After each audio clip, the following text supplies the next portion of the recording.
Welcome all to the Tortillas Takes podcast.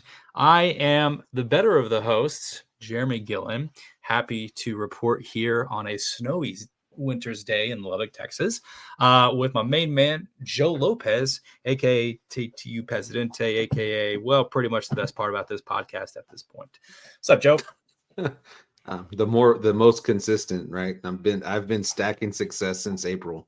So that's right. He has been the Matt Wells of this pod, man, and in the best way possible, the way that we wish we didn't lose, right? Stacking success.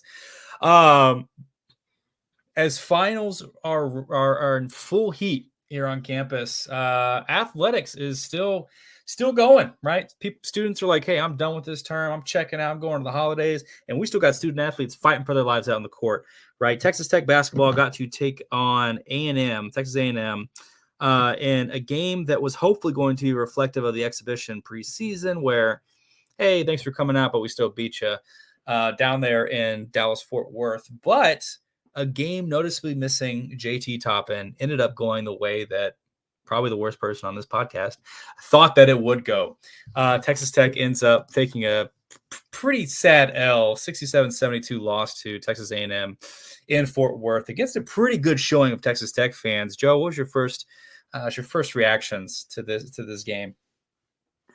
One, I think you wish you had back. One, you also thinking that other guys would have a chance to come in and step in and fill that void of JT Toppin because he's missed the last couple of games. So, I mean, you kind of have been acclimated to playing without him up until this point. And, these little dry spells and these turnover blunders and all the rebounding.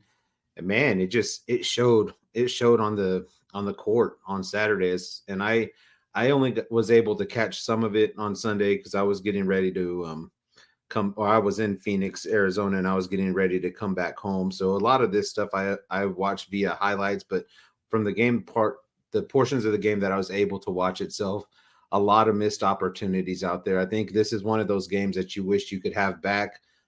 Maybe it's a growing point, but maybe, we're not quite what we said we were without a JT Toppin out there and how big of an impact he is on this basketball roster.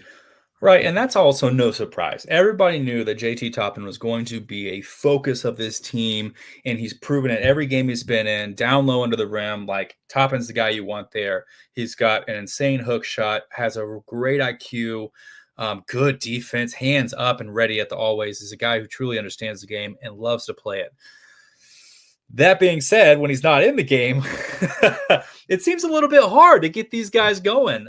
First half against Texas A&M, boy howdy, Texas A&M, one of the worst three-point shooting teams in the nation, didn't seem to have an issue at all against, and this is becoming a theme, I think, for Texas Tech, a team that is like not interested in defending the three in the first half. We'll put it that way, right? Get out in front of, get out a little bit of energy and then just kind of collapse in that first half. And we saw it early, right? Texas A&M banging down threes that they have no business banging down, right? Because we just don't have the perimeter defense early and often. We're not pressuring them. You're allowing guys like Solomon Washington. You're allowing guys like Zurich Phelps, Wade Taylor, even off the bench, Jace Carter, to start banking down threes that, they're going off for the first time this season. Some of it felt like, and it's just like, I'm tired of that Texas Tech narrative that we have to live with, that every other team always has that one guy who gets to have his field day against Texas Tech. So what frustrated you? I know you didn't get to watch all of it, but what's kind of frustrating you, I think, thematically, because you touched on it, that this isn't really turning out to be the season that we wanted it to be. And a lot of that does hinge on JT Toppin.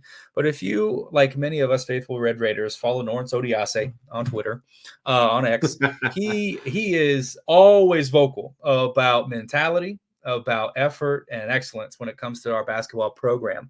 And he was very upset with kind of the lack of effort, it seems, that the guys are not like bringing to the table. Like, are you kind of feeling the same thing? I mean, I get it. He mostly called out, if I'm not mistaken, the upperclassmen in this whole thing. And so you look at the guys that have been here the longest or the older guys. You have Fed F2. You have Chance McMillan. You have Darian Williams. Even though he's a junior, he's still one of those upperclassmen kind of guys. Those are like, I guess, the core components. I mean, you lose Devin Cambridge, which is another integral part of that, um, older part of the basketball team itself. And it just kind of seemed like they couldn't figure it out. Like nobody was able to, we need, as like we've always said for the football, we need that guy who will go in there and hold his guys accountable. Like just that alpha. We like, when was the last time we had that alpha on the basketball team? Is that going back to Keenan's time, maybe, or Norrance's time? Like, I think Norris is the last like true getting the teammates like just like getting it. But you had a lot of guys in that team who voiced their seniority too. But right. but as far as like alpha mentality, I think Norris is the last true alpha, that we had on a team. I wouldn't even say Right. Keenan Evans was, but I also feel like he didn't need to be. Right. He Well, was kind of a because lead by example. yeah, exactly. He did it on the court, So my led by my example. toes broke. I'm still playing. What's your Yeah, excuse? yeah, exactly. Here, just give me a different shoe. We'll be Yeah. good, as long as it looks the same. And This. it all goes to the whole point. I'm sorry for cutting you off, but even once Beard left into now, if you've seen the teams at this these rosters that we've had out there for the last 3 or 4 seasons, I mean, we haven't had that. We've had a bunch of young guys. We've had some transfer guys that we asked to do a whole lot of, and being an alpha was not something that was in their trait or a pool of something that they know, or they're just a upperclassman who's been there, who could make a shot, who could do this down low, this, that, or the other. But man, this, I don't dislike what Norn said, because, I think he gets a pass anyway to say these things because of who he is. Like, who's Yeah. going to tell him, like, bro, just shut the hell up. Like, enough of this already. He was a major contributor in finding Coach McCaslin for this position. A lot of people tend to forget that he was a player at Texas Tech. He graduated from Texas Tech, so let him blow off some steam. I mean, he's just saying what everybody else is thinking to this point, up to a degree. So let him have at it. So I'm not mad at what he said. I mean, he just calls it how he sees it, and he's always been that way. Yeah, true words have never been spoken. But Texas Tech did come out with a little bit more fire in the second half. I think that defensively, I think we just looked a lot different, right? A&M goes from having a pretty decent 3-point percentage, and then it plummets down to something that's a little bit more accurate to their rating, right? They ended up with like a 38% from the three, which, given where they were before, that was a significant improvement in our favor. But Texas Tech, I'm going to give a positive and a negative about the second half, because my mind's going 100 miles an hour. But Texas Tech starts to play a little bit more cohesive. I think offensively, something that, and what you mentioned is like not having JT Toppin, something that's been very obvious about this Texas Tech offense without presence in the middle is that when we don't have Toppin, we become very one-dimensional, right? We become very much like, let's just jack up the three and let's let it go. Let's live and die by the three, right? And for some teams and for some fan bases, great. Let's do that because we have great three-point shooters and yada, yada, yada. The problem is that for the last like 11 minutes of gameplay, I don't think we shot a single field goal. I think it was all just trying to get threes, or the last 11 possessions, not 11 minutes. That would have been insane. The last 11 minutes, and we're firing McCaslin. The last 11 possessions of the A&M game, because it got very close, right? We ended up getting within, we got ahead, and then we got ahead at 8 minutes left, right? We squeaked ahead 52-51. And then A&M said, all right, well, that was too close for our liking. And then they kind of went off. Henry Coleman, Zurich Phelps started going off and kind of taking over this game, right? But then you have Elijah Hawkins make his 3-point, probably about 4.5 minutes left.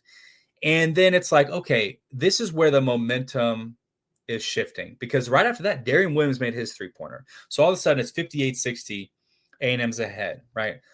After that, though, gone. Like A&M kind of matched that. Chance McMillan made his 3-pointer. It was 64-61, and then we were just miss. The reliance on the three and the lack of addressing the shot clock, I think not wanting to like move it around and like waste time, or like utilize time is a good way to put that.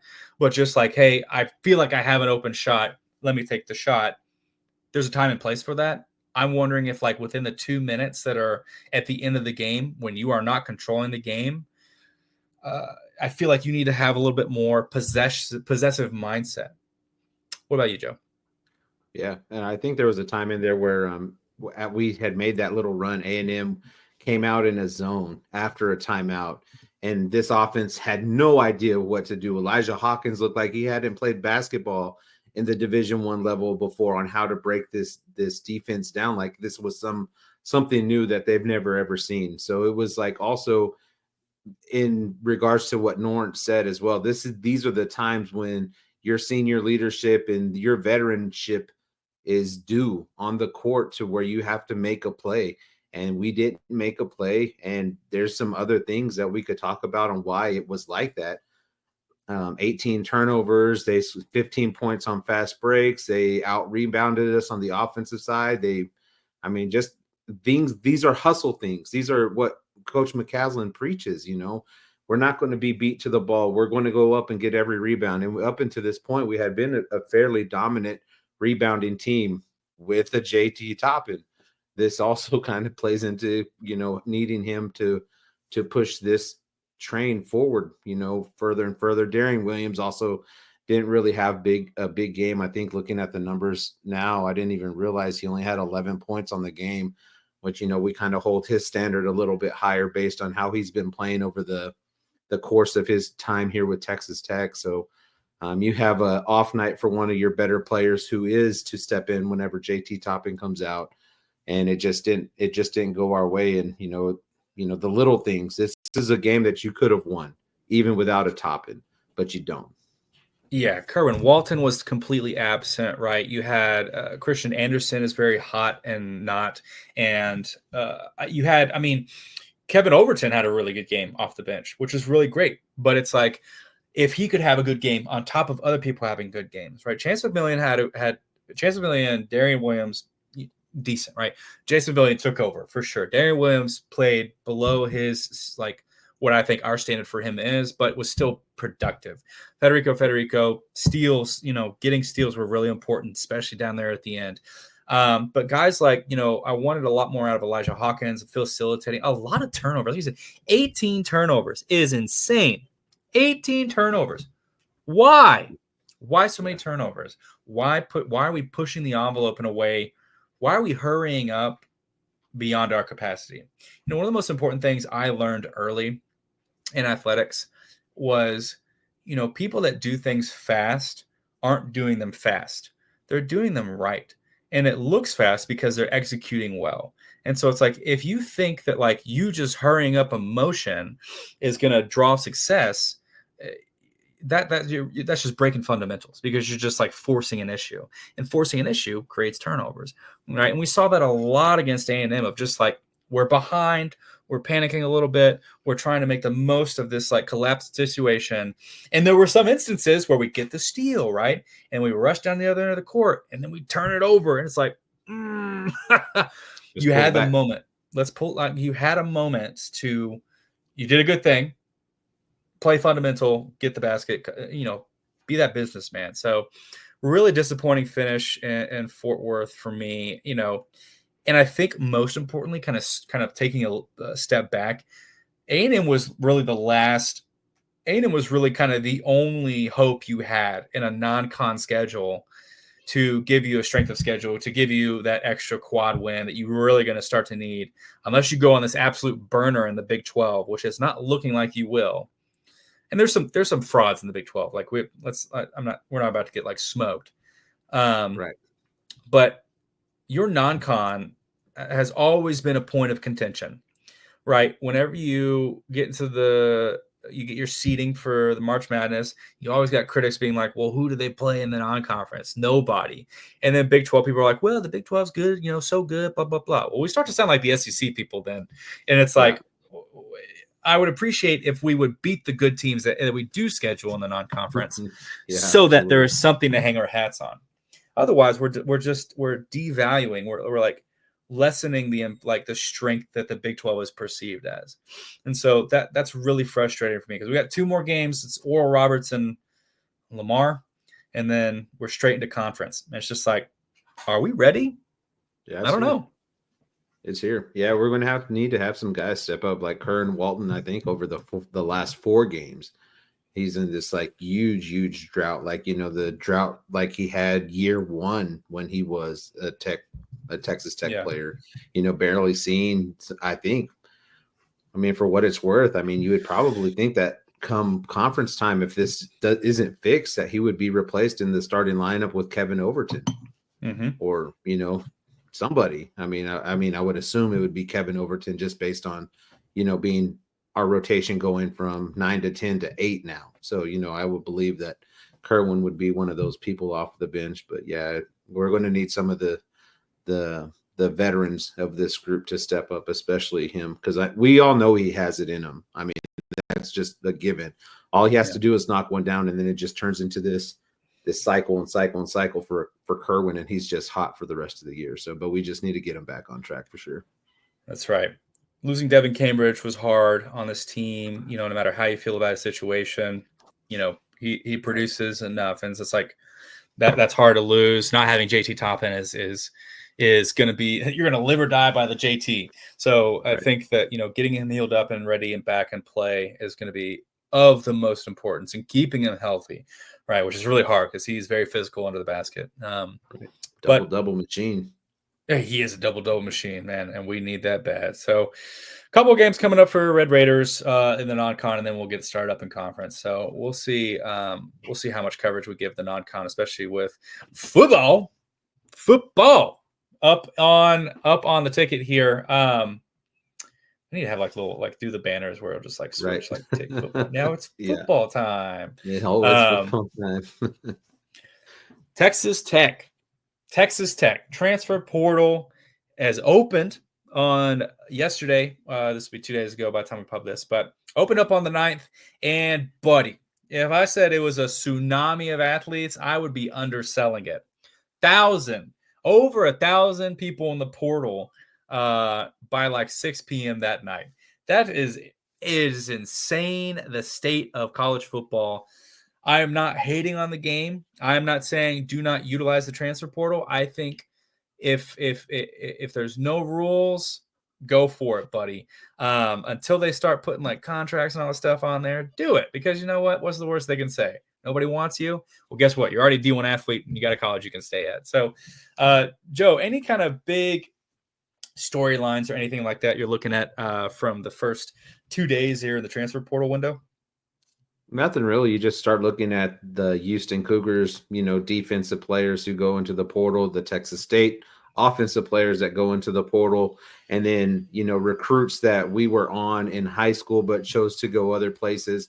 Those guys, when those names start getting thrown around, then you could kind of start connecting the dots of them coming back or coming to Texas Tech or giving us another shot at, winning their pledge. So, I mean, that's the biggest thing that I see.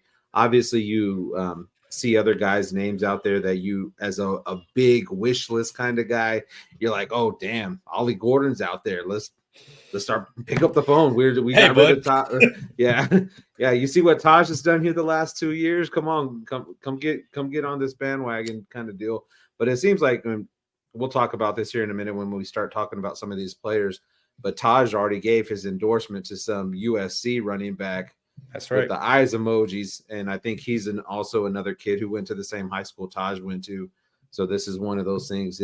Are those dots getting connected to where this kid may ultimately come to Lubbock, Texas? But yeah, as far as all the other bigger names, you start looking at the universities and players that are from Texas and stuff like that, thinking that they may want to get closer to home, that are from the East Coast or the West Coast, wherever they may be, just, to get a little bit more, be around more family and friends kind of stuff. So other than that, there's not really any surprises there, but those are the key points that I look at whenever I'm looking at transfer guys. Yeah, it has been a whirlwind to watch, really, just the portal fill up. And there's so many reasons why kids will go into the portal, right? Namely, we always think, well, they're just not getting playing time, or they're not getting the money they thought they'd get. Sometimes those storylines are real, right? Kids are promised money, they don't get anything, and they're like, all right, well, forget this, I'm not staying here. But there's other reasons, right? Coaches leave, coaches come in. It's not the same. It's not the same kind of play style you want that's going to emphasize your talents. And so it fills up with student athletes. Now, Texas Tech, as far as I understand, really hasn't had as many on average. If we were like saying here's an average of student athletes going to the portal per school, Texas Tech is floating like a little bit under that right now. And there's really no, outside of Michael Hudson, which was confirmed, there are no names for me that, again, I'm looking at and saying, that's surprising. Most of them, I'm going, that makes sense. The only one that kind of teeters on that does make sense is, Cam Brown, our QB3, deciding like, hey, I'm going to go into the portal. But the reality is, when we ran the Wildcat with Conyers early on, that kind of solidified. That was his package. And he's like, why don't we just give it to Conyers? He's older. And so QB3 went out the window. But really no surprises for me. I'm excited. That kind of, it's a little bit of an encouragement in my mind that people are like bought in on Coach McGuire or bought in on where our program is or is going. It's always good. Also, they don't have to declare, on the 9th. They can declare on the 15th or whatever. They got a lot of time. And maybe they want to play the bowl game before they go into the portal. And that's also going to be a thing we see. But there are some big ticket, like you said, big ticket. People are interested in this, a couple of different big ticket guys. The number one guy I think I'm looking at is Alex Harkey, the Texas State offensive lineman. My dog is destroying something. The Texas State offensive lineman, right? Yeah. 6'6", 325, from Austin.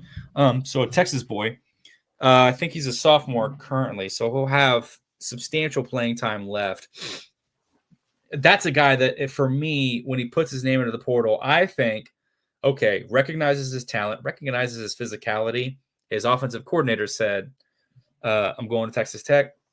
I hope that he decides I would like to go to Texas Tech. Not that we haven't really heard of who we've reached out to in terms of those guys now. But is there anybody outside of maybe this USC running back and Alex Harkey from Texas State that you kind of like, maybe? Yeah, there's a couple of guys actually, like the A&M guy, the Shanahan kid who was high on Tech. Yeah, Shanahan. A couple of the last recruiting cycle, I think the 23 recruiting cycle, he had Tech, I think, was in his top 3 or his top 2, and he ultimately chose to go to A&M. When a guy like that hits the transfer portal, then the trenches being such a need for this football team and depth and, pieces that could go in and, plug and play right away to fuel this offense and what Coach Mack, I just almost lost his name. But yeah, it's just like, for me, it's just, or Mac Leftwich, for whatever he wants to employ with his offense. He gets an offensive lineman from Texas State, knows his verbiage, and the right tackle position is such an intricate part of the offensive line, right behind the center and your left tackle. Then I think this is where you start looking at these players. There's also this safety kid from, I believe it's like North Dakota State. I don't remember what his name was. I have it somewhere that we were talking about the other day. A free safety there who actually played a lot of meaningful time there in North Dakota. And yes, they're at FCS school, but they're the top dog of the FCS school. What was his name? It's going to. Let me tell you something. North Dakota State would probably beat Texas Tech. I ain't gonna lie to you. Cole Wisniewski. Wazowski. Yeah. Wisniewski. Yeah. Bueller. Yeah. But I mean, he graded out at a 93 PFF. And I think that he was a FCS All-American as well. Big guy, 6'4", 218, that hybrid kind of safety that we would need for like a run kind of scheme and or a passing scheme. Just an athlete, like a Baskerville-esque kind of player, or a better athlete than Baskerville itself. Those are interesting names to me that pop up. he was one of them. And then I think the other one was this offensive lineman out of West Carolina.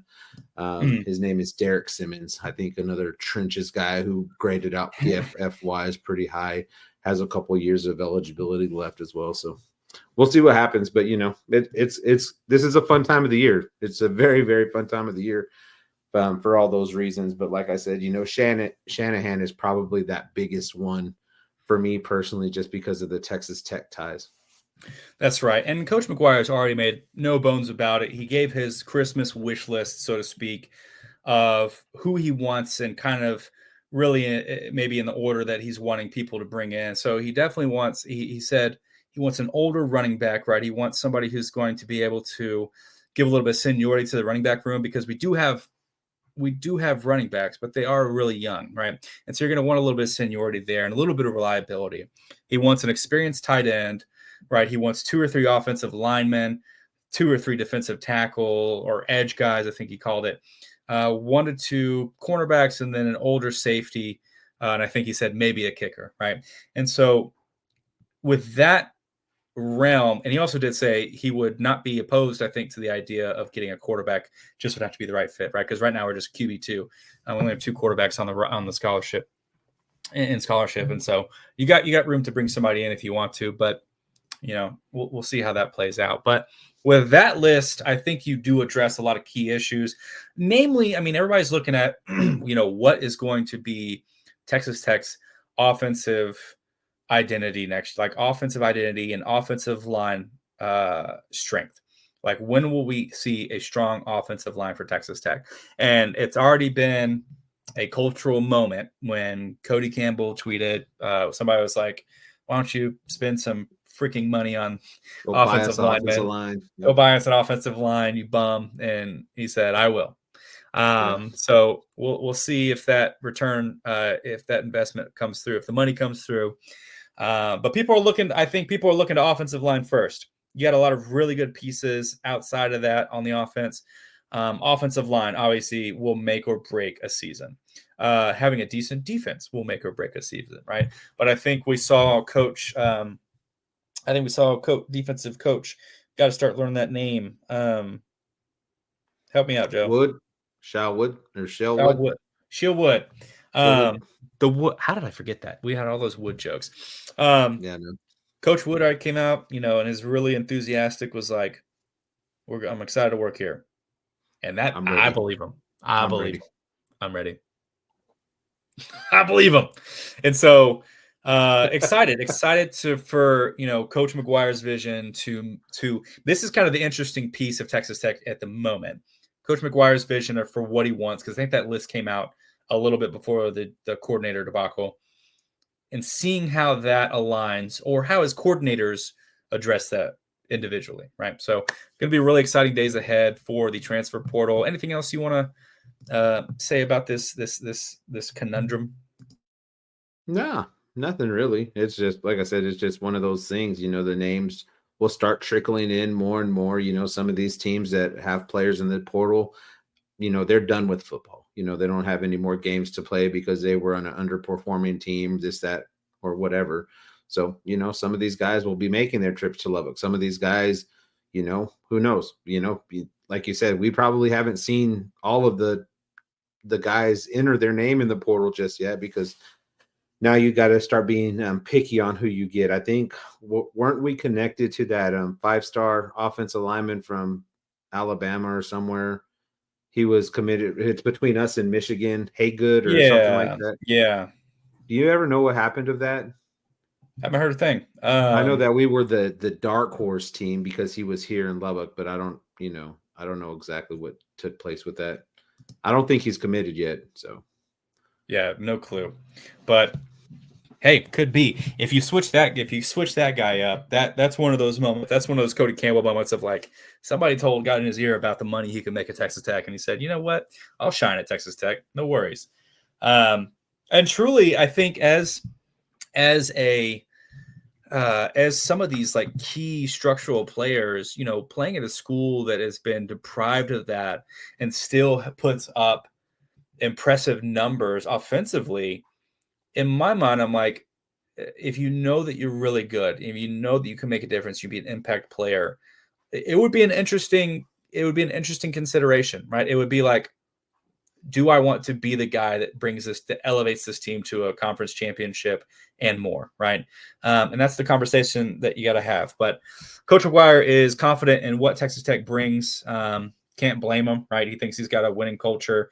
He thinks that, everything that when you talk about Texas Tech, everything you're talking about is the best of the best. They're trying to like check all the boxes for student athletes, donors, and everything. And I think that they're in the right lane. So let's land some big recruits and let's get excited, because right now Texas Tech, on the verge of a 9-win season, really needs to build off some momentum going into 2025. Most definitely. So to get to 9 wins, Joe, Texas Tech going to have to go back to, you said it, Memphis, Tennessee, out there to the Liberty Bowl. Texas Tech gets its bid to the Liberty Bowl, right? Second best bowl in America, behind the Pop-Tart Bowl. It's whatever. But again, a reason I will never like Iowa State fans or their team. They ruined my one chance against the Pop-Tart Bowl, and I will hold that grudge forever. So screw you guys. But we get back to the Liberty Bowl, going to Memphis, getting lined up with an SEC team who is not all too unfamiliar. There's really no reason to bury the lead. We got matched up with Arkansas. Joe, first thoughts. Arkansas, are they even going to have enough team to make it to the Liberty Bowl? They have 21 guys in the transfer portal right now. Some guys are huge contributors to this football team as well. No, nothing. I didn't really watch a whole lot of Arkansas's tape or heard much of anything. They're that fringe SEC team. What was it? 7 wins on the year? Yeah, 6 wins. 6. They're 6-6. Yeah. We got matched up with a 6-6 team. Poverty. Stupid. They should have gave us somebody that. Give us Ole Miss again.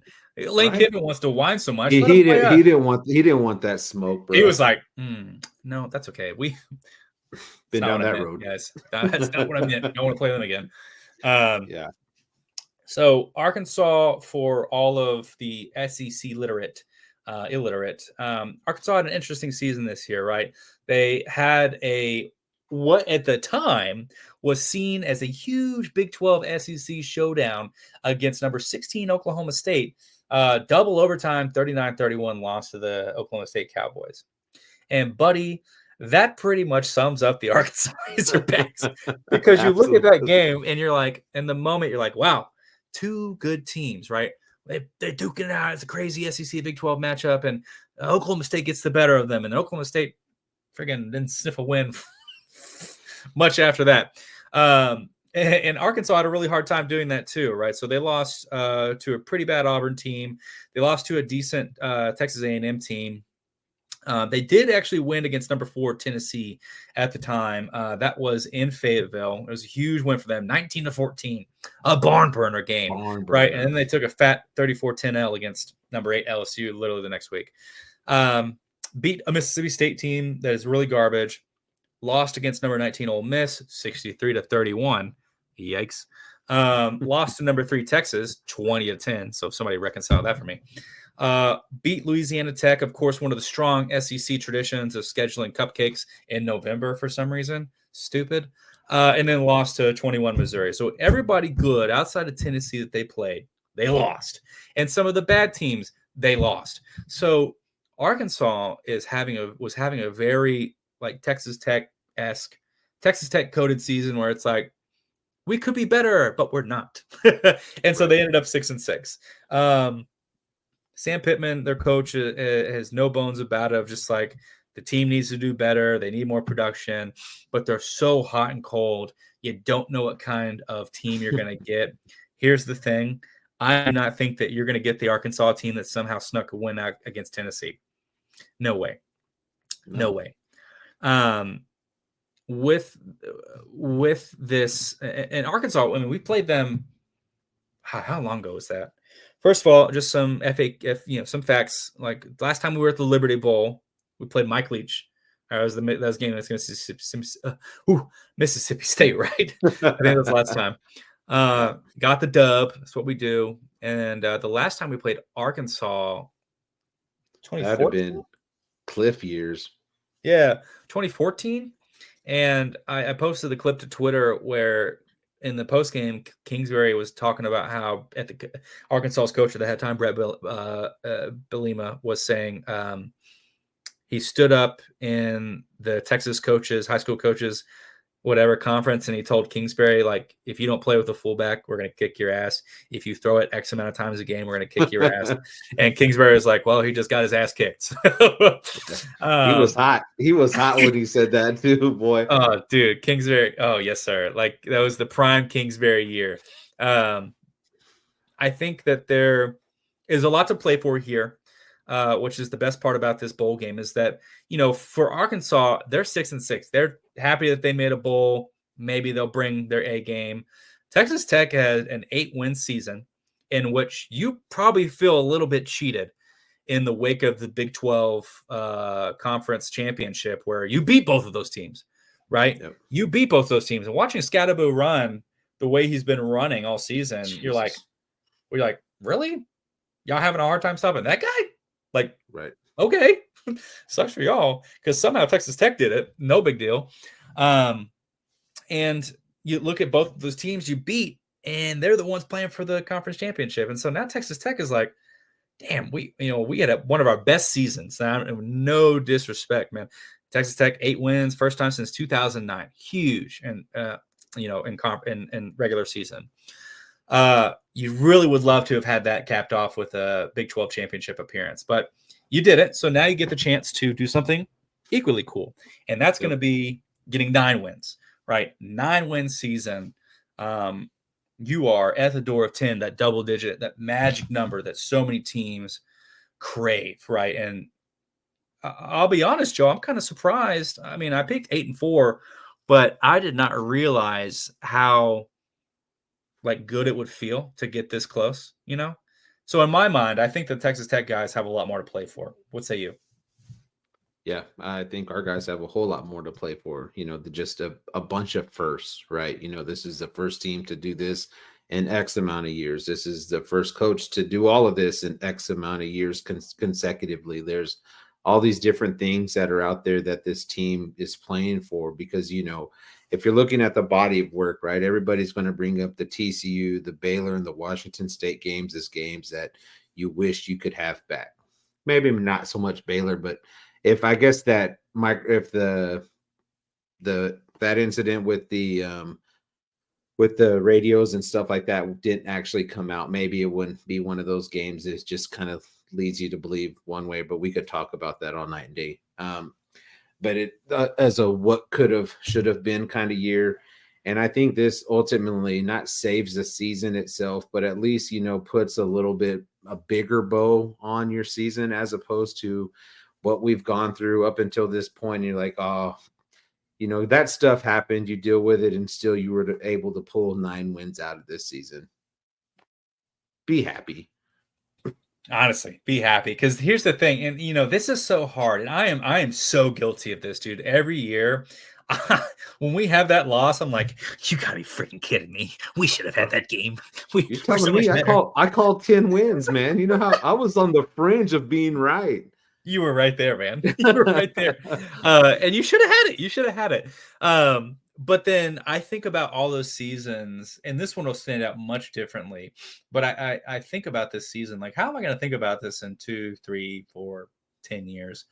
Be like, dang, that was a special season. Because, like, first of all, you're always going to remember Taj Brooks. You're like, that guy was way underrated. He should have got more awards, but he didn't. And we got 8 wins in the regular season, and maybe we made 9 wins, right? Yeah. And maybe that's the season that set up your next season. You got the Big 12 championship. You never know, right? But I think that, like you're saying, just be happy, man. Just be like, take a step back and be like, damn, you guys did better than you ever have. And our generally, like, the average fan's existence as a fan base is like, nobody's thinking back to 2009. A lot of old heads are, but a lot of these, like, new students, it was a great season for them. 8 wins. Yeah. think about like the senior class right now that's about to be graduating, right? Oh They've yeah. had primo years. Go back to the early 2000s whenever I was there, or whenever you were. What was it? Who was your coach? Tuberville. Tuberville. So Yeah. yeah, it's just Yeah. Go back to the dark ages. yeah, exactly. It's like Ripping guys' y'all are headsets off and yelling at them. y'all are living good right now. Don't bring up shit that you weren't around for. This take the last 3 years, what McGuire's been able to do, good, bad, or the ugly. It's happened, but we're still in a good spot. Matter of fact, probably a better spot than we thought we'd be in. That is facts. So we will take on Arkansas December 27th. So the Friday after Christmas. You're going to get your presents. We'll do a preview on it so you can get all the deets on what kind of Arkansas team we're going to face, what kind of ragtag, walk-on bonanza we're about to have a buffet with. We'll get you covered on that as we get closer to that. Really, what's coming up outside of that? I mean, we got the non-con. We got some more non-con basketball games that we can preview. We'll see. I mean, this is the kind of year where for podcasters, kind of want to take a break. I want to relax. Right. Want to enjoy my Right. Christmas, and then have a good. I already got to carry on my stuff to do a preview for the dang bowl game, so might as well take a little bit of time off. But we will be here to cover all the important stuff that's happening. We may get one more out before we do the preview. Who knows? We'll see. Joe, anything you else want to say to people? I got to ask a question. Did you happen to see it? Did you happen to see the picture of the Memphis football stadium where the Liberty Bowl is going to be played this year? No. 30% of the stadium is under construction. Yes, I did see that. Is that real? That is so real. Dog, what is that? And that's the Big 12. That's a Big 12 sideline too. Why do they think? Listen here. Why do they think anybody's going to show up to watch a 6-6 Arkansas team? Nobody's going to be there, right? Yeah. They're like, damn, our team sucks. They're about to get waxed by these Red Raiders, and they're right. And why would you like? So yeah, I didn't realize that picture was true. I thought Rob Bro was just like, whoa, another SEC bias. That was just being funny. I actually like it. You know why I like it is because now you get more fans mixed together. That's right, man. Now the banter between yeah, absolutely. Like be talking shit the entire time with some Arkansas, right? Yeah. Like, instead of like flipping somebody off from one side to the other, you're right next to the person. Like, hey, your team's trash, bro. Your team's trash. Trash. And it's facts. They are. Yeah. Oh yeah. Who else is trash? The person who's usually here with us. That boy is albacore tuna. Yeah. Dumbest fish in the sea. I'll tell you what. Albert is our beloved, really our host of the host. I'm looking at the seats now. Hey, you can get. Oh, never mind. I was like, seats at $60 at the end, but when then you get behind the sidelines and it's like $250 plus. So hey, man, people want to go to the game. So Albert is taking a little hiatus, whatever he's doing, but we love that. We love that everybody hates him. Please continue to leave reviews about how bad Albert is. Leave a 5-star review and then talk about how terrible Albert is for this show. Because not only does that help Joe and I to continue to produce excellence and to continue to get sponsorships and give good reports to our mothership, the 1012 Network, it continues to let Albert know that he really is skating on thin ice every day of his life. I don't want that guy to ever get comfortable because he's never given me 1 second to be comfortable. So he ain't getting it back. Yeah, he ain't getting it back. Absolutely. But that's it. For Joe, for myself, who cares what Albert's doing right now? This has been the Tortillas Takes podcast presented by the 1012 Network, sponsored by Charlie Hustle, and ever glad to be supportive of this Texas Tech Red Raiders athletic department. So, hey, stay erect, people.